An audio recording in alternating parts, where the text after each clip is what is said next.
જે રાજકોટ શહેરની અંદર બી ડિવિઝનની અંદર આપણને એક નોકર ચોરીની ફરિયાદ મળેલી હતી.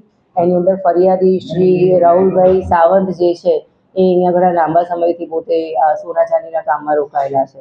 તો એમણે મહિના પહેલાં જે કારીગર રાખેલો હતો એ વિજય નટુભાઈ નાગાણી, એણે મહિના પહેલાં રાખેલા એટલે એને જ પોતે આ નોકર ચોરી જે છે એ કરી અને લગભગ 17 લાખની ચાંદી લઈ અને ભાગી જવાની અમને ફરિયાદ મળી હતી.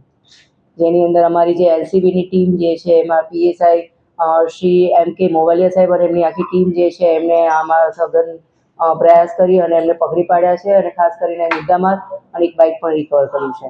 અને આ જે આરોપી છે એનું ઇન્ટ્રોગેશન કરતાં ખબર પડે છે કે ભૂતકાળમાં પણ એ આવું કરવાની ટેવવાળો છે.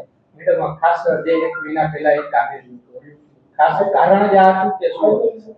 અત્યારે તો આપણે અત્યારે ફરી ઇન્ટ્રોગેશન તો હજુ તપાસ ચાલુ જ છે, પણ એવું જાણવા મળ્યું છે કે આની ખાસ મોડસ ઓપરેન્ડી છે કે જુદા જુદા કામ કરનારા પાસે જાય અને પછી એઝ અ કારીગર તરીકે જોઈન થાય અને પછી આવી રીતે લઈને ભાગી જવાની ટેવવાળો છે. મેડમ, રાજકોટ શહેરમાં જે આપના વિસ્તારમાં ચાંદીના યુનિટો લોકો રજીસ્ટ્રેશન નથી કરાવતા અને આ પ્રકારની ઘટનાઓ પણ બનતા છે, તેના માટે ખાસ મારું ખાસ ચોક્કસ કહેવું છે કે આપણે નિયમોનું પાલન કરીશું તો જ આપણને વધારે સારી રીતે સ્મૂધ સિસ્ટમ પણ મળે અને આવી રીતે કોઈ પણ ઘટનાને આપણે નિવારી શકીએ.